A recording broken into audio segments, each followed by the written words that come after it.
Is their success just dumb luck? Today is a deep dive into luck, merit, and the real science behind success. This is one of my favorite topics. So why do some people seem to catch every break, while others, equally smart, equally driven, just can't get ahead? This question is as old as ambition itself, echoing from the first jobs to boardrooms, from classrooms to viral YouTube channels. Success stories surround us on podcasts, in self-help books, and across social media. Everywhere you turn, there's somebody telling you that with enough work, enough hustle, enough of that winner's mindset, you can have it all too. But have you ever wondered if all that is, well, a bit too simple? Are outcomes really the result of relentless drive, genius, and flawless planning? Or does the invisible hand of luck, timing, happenstance, randomness shape far more than we want to admit? Hey everyone, I'm Henry and you're watching Day 61 on my channel Henry's Millions, where we dive deep into psychology, spirituality, and the science of the mind, unlocking your personal potential and helping you understand the forces that shape your life.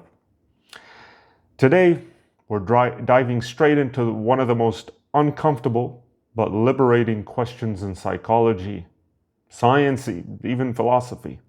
Is their success just dumb luck? And maybe more pressingly, what does that say about the rest of us? I want to speak with you about the myth of meritocracy, explain it, why we love the story of deserved triumph. In the Western world, and especially in places like the United States, the idea of meritocracy is like a background anthem. The cream rises, hard work pays off. If you can dream it, you can do it. You've heard these lines in movies, classrooms, and from life coaches, and maybe from family. Societies are saturated with uplifting biographies. The founder who starts in a garage and builds an empire. The underdog who outworks everyone. Overnight sensations who visualized success. The story feels good because it offers hope and a sense of control. It's deeply tied to self-worth. We want to believe the world is just and our fates are in our hands. But let's scratch beneath the surface. The problem? Reality is far messier than our neat, comforting narratives suggest. Most people are aware, if they are really honest, that outcomes are not always fair or entirely earned. Behavioral economists have even coined a term for this: the self-attribution bias. I wanted to say economists, not economists, but it's a self-attribution bias. That the more successful people become, the more they believe it was all down to their grit and talent. And the less they notice, let alone admit, to lucky breaks, family advantages, or just being in the right place at the right time. I've always maintained that success, real, huge success, comes down to being at the right place at the right time with the right person doing the right thing. Have all the stars are aligned. So when only the winners write the history and the rest get lost in silence, stories of deserved success reinforce a system where praise and opportunity become more concentrated at the top. The more you look at who gets ahead, the more you see invisible scaffolding, timing, privilege, unforeseen opportunities propping people up at every step. So let's look at the real science, right? We always want to bring science in here. It's like the bucket of cold water in the face of all these people online. You know those people with the grin on their face or the serious look that they're somehow more gifted, more talented, the chosen one.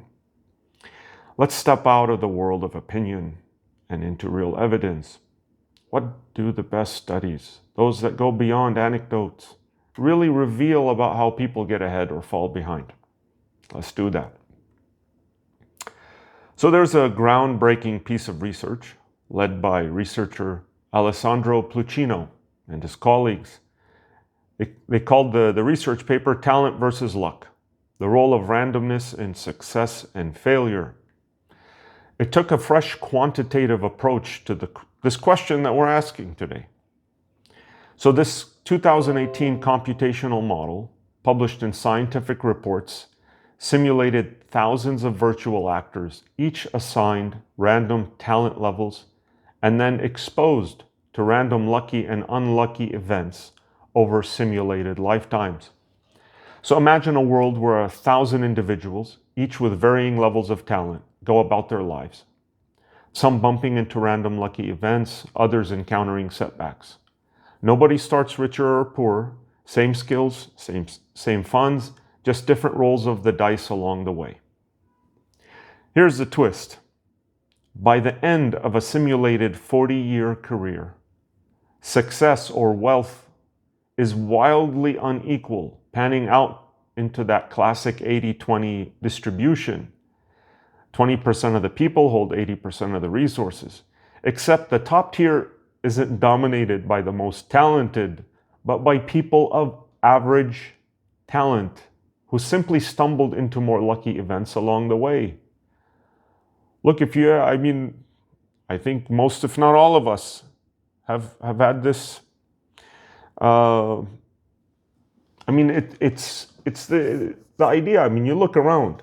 The most successful people are not any different than the rest of us. Their brains aren't bigger, their heads aren't larger, and at least not most of them. So what were the results? The most successful individuals were not the most talented. That's not me, that's the study. It's very famous, very well cited. You can find it online. The most successful individuals were not the most talented. Extreme financial outcomes clustered among those with average talent. I'm not saying above average, I'm saying average talent. Extreme financial outcomes clustered among them. And they encountered the highest number of lucky breaks. The top 20% controlled over 80% of the society's wealth, but luck, not talent, explained almost all the extreme outcomes. Get this, there's more. The 20 most successful individuals held 44% of the total amount of capital. Hello, that mirrors the world we're living in right now. Moreover, about 16% of people had a neutral life without lucky or unlucky events at all, while 40% of individuals exclusively experience only one type of events, either lucky or unlucky. The word I was looking for a few minutes ago is that we all have a sneaky suspicion that the people at the top are there because of luck. Primarily because of luck. I don't want to discount that they may have some talents and skills that predispose them to what they're doing, but luck plays an outsized, enormous factor that most of them will happily deny, possibly. But moving on here. It's not a personal gripe of mine. So the model doubled your capital. It's wealth or achievement. It's capital, wealth, achievement, same thing. So if a lucky event hit you, the model would double your wealth, achievement, or capital, but only if you had the talent to seize it. A little bit more than can you fog a mirror. So hit too many unlucky events and your gains halved, regardless of effort or brains. I'm exaggerating here. The talent, you have to have some modicum of, or minimum level of talent to obviously take advantage of this lucky breaks. What do they say? This is the age-old formula, like success was when planning meets opportunity. Preparation meets opportunity. You know what? That is just, it's very incomplete.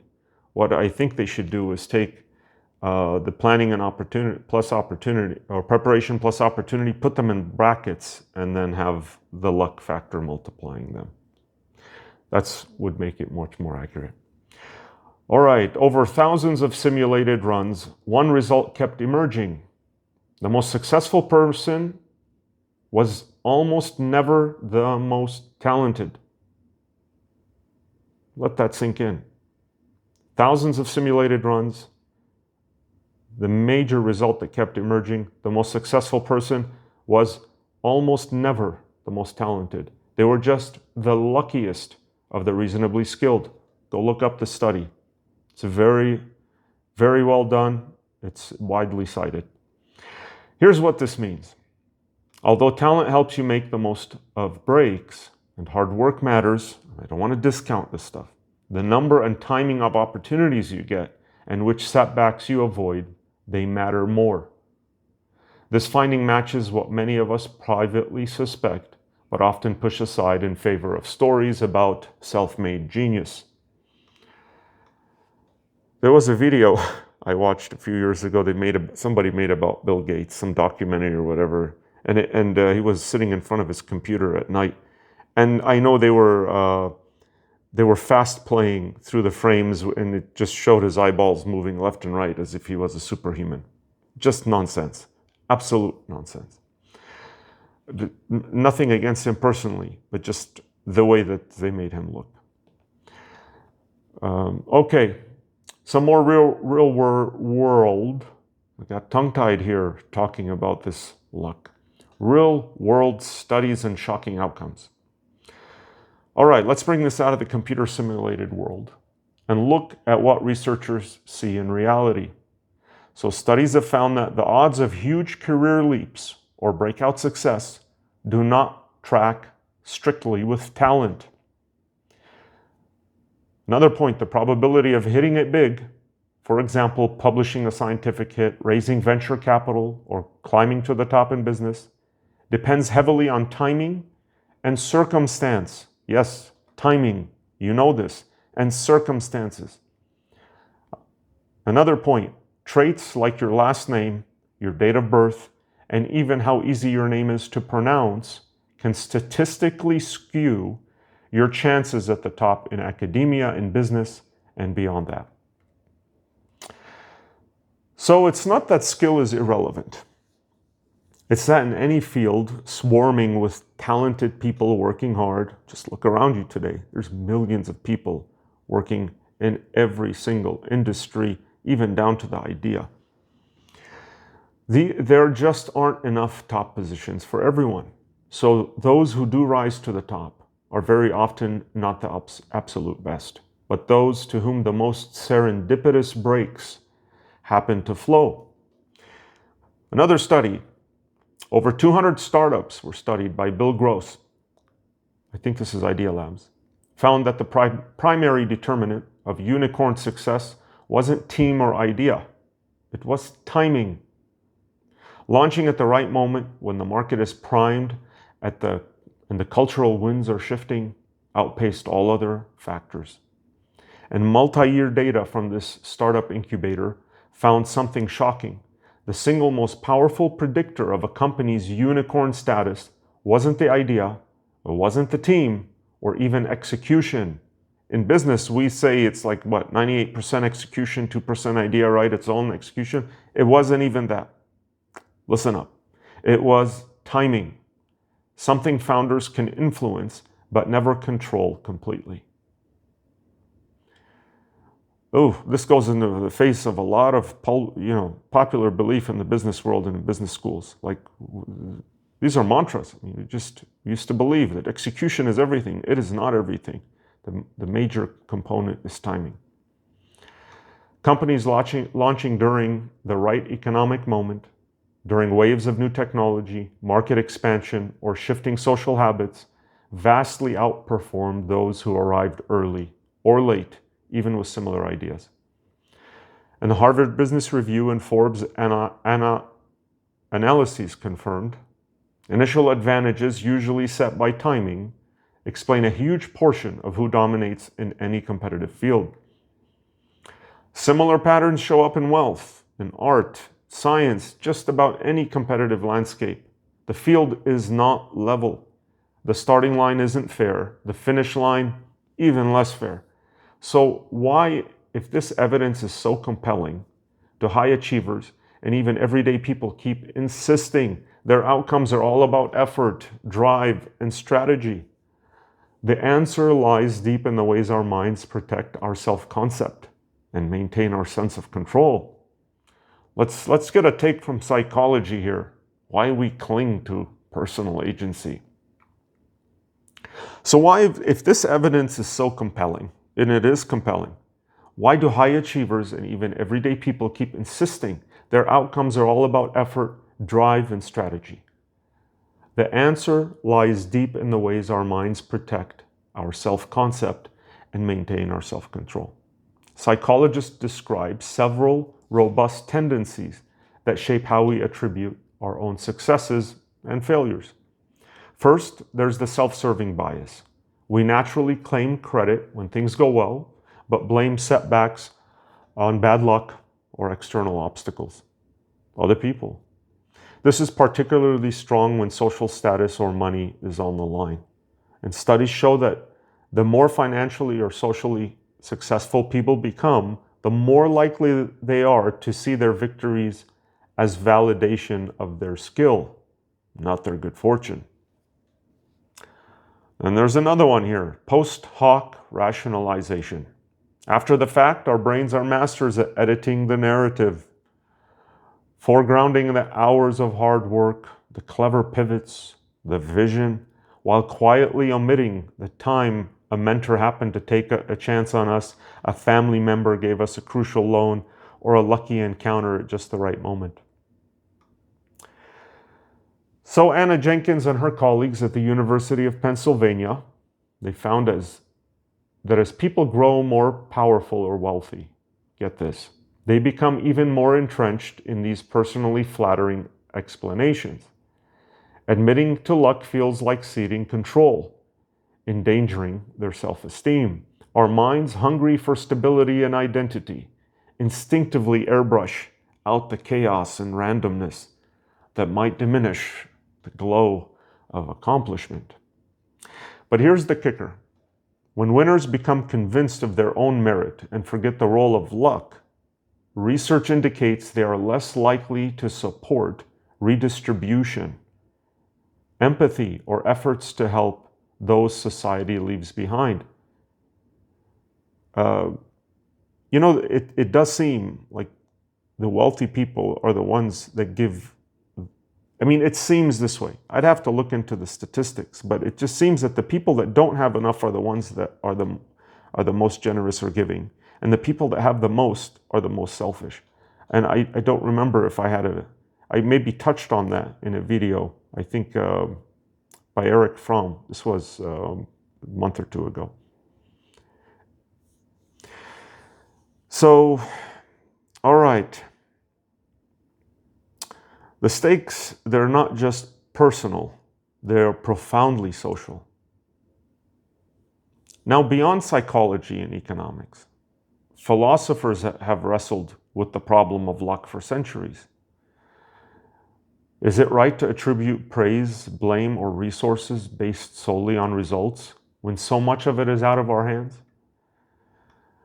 Thomas Nagel, I think he's a famous philosopher, writer, thinker of his time. He coined the term moral luck to capture this tension.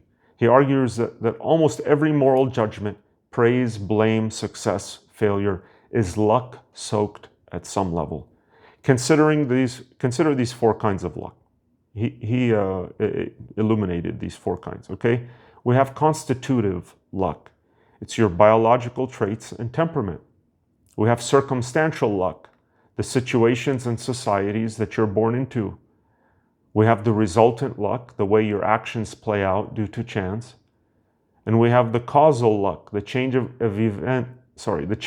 events that led up to who you are and what happened to you. None of these are in our control. None of them.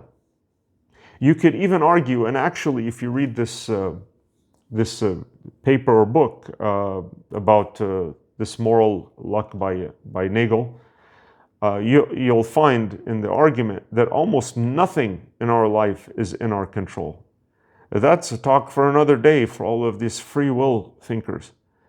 Even if this universe was set up to give us free will, even if that's the case, in reality, on a practical level, we still have very little, if any, free will. We have very little because so much is outside of our control. Talk for another day. So if we are honest, nearly every verdict about success or worth must reckon with factors beyond intention or effort. Yet this is deeply unsettling to the ego. Many people, perhaps especially those who have won the game, experience the idea of luck as kryptonite, unraveling their identity as authors of their own lives. Now, I'm not saying that we don't have any free will, but what I'm saying is so much of what happens to us and around us and within us is outside of our control. Look back at my earlier videos about the adaptive unconscious. So much of what we do, our thoughts, our feelings, our actions, behaviors, so much of that is directed or influenced by our unconscious. We're not conscious of them. Add that to your free will equation. All right, so philosophical thinking invites us to ask vulnerably and truthfully, how much is really in our hands? What part of the outcome did we control? And what was truly fortune? Let's talk about social dynamics, praise, inequality, who gets the applause for a bit. Societal praise, awards, promotions, media accolades is powerful currency. Pierre Bourdieu called this symbolic capital, social validation that functions much like money, opening doors and cementing hierarchies. So the narratives that societies choose to amplify don't just reward individuals, they mold the distribution of visibility, trust, and opportunities in the next round. When societies focus on self-made winners and conveniently ignore context, privilege, or chance, they reinforce an inequality spiral. The rich literally get richer, not purely because of skill or drive, but because every advantage compounds, opening yet more opportunities. Sociologist Robert Merton, he dubbed this the Matthew effect. Early breaks, lucky recognition, or access accumulate, snowballing into outsized advantage. Let that sink in. This is just so much value here. It's great points. So according to the Matthew effect, the rich get richer not just because of persistent skill, but because early lucky breaks accumulate. Just said that, let me tell you 2 points here. Positive feedback loops, where success breeds success, magnify small initial luck, and then in venture capital, in sports and scholarships, early recognition opens opportunities that are denied to equally qualified peers. Michael Sandel warns that meritocratic cultures become brittle and even cruel. When achievement is explained solely by merit, the successful are pressured to justify every edge, while those who fall behind experience shame, attributing lack not to obstacles or misfortune, but to internal failings. So empathy dries up, systemic barriers are invisible, and redistribution becomes politically taboo. So if we keep buying the winner takes all story, we actively undermine fairness and well-being at the societal level. Policies and cultures that acknowledge luck and build in support for resilience and opportunity, they actually create healthier, more innovative societies. All right, what are the implications for organizations and for society? So if so much success is down to luck, what does that mean for how we run organizations, support innovation, or distribute rewards? This question isn't just theoretical. In recent years, researchers have put it to the test using the same agent-based simulations that I described earlier. So imagine you're running a funding agency or a company, deciding how to allocate resources. The obvious, maybe naive, approach is to double down on past winners, giving more to those who appear most deserving based on their performance so far. That's how VC works, to a large extent. But simulations suggest something startling. When funds are allocated only to stars, you create feedback loops that mostly enrich the already lucky, missing out on nurturing hidden and perhaps more genuinely talented people penalized by bad fortune. When resources are distributed more equitably, say giving small periodic grants to everyone, regardless of past success, the overall performance and innovation in the group increases dramatically. The overall performance and innovation increases dramatically. This is not me. These are studies and references. So counterintuitively, even randomly doling out opportunities produces better aggregate results than concentrating everything among apparent winners. Real-world evidence backs this up. Giving everyone a shot to access resources, to stretch or experiment, creates more avenues for serendipitous breakthroughs, taps overlooked talent, and results in less wasteful concentration at the top. It is wasteful. So this has deep implications for everything from public policy to hiring, education funding, research grants, startup investments. So the research doesn't say that we should ignore ability or stop celebrating achievement entirely. It urges us to be honest about the role of randomness and to consciously design systems that broaden rather than choke opportunity. All right, what is some practical wisdom here, Henry? You've given me a headache talking about all this. So on one hand, pretending luck plays no part is naive. It could breed a sense of isolation or inadequacy when things don't work out. Okay, on the other hand, giving up on effort or learning, it's defeatist. We don't want to ignore the real growth and the meaning that comes from striving. So I'll leave you with a few points. First, start by recognizing that both sides of the equation matter. You should put in the effort, learn, prepare, but acknowledge the elements that you can't control. And when you see others struggling or not making it big, remember, they may be just as hardworking and smart, but they were caught in a different tide. Finally, be the kind of person and create the kind of culture that habitually asks two questions. What did I contribute? And what did fortune contribute?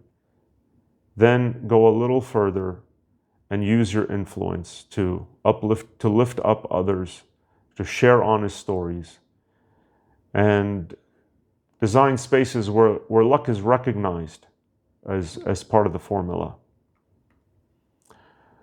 So next time you find yourself applauding someone else's triumph or longing for a round of applause or feeling left out in the rain, return to the honest, complicated story behind all success. Your achievements are real, so is your hard work, and crucially, so are the wild, unpredictable forces that lifted you or someone else up. There's no shame in recognizing this.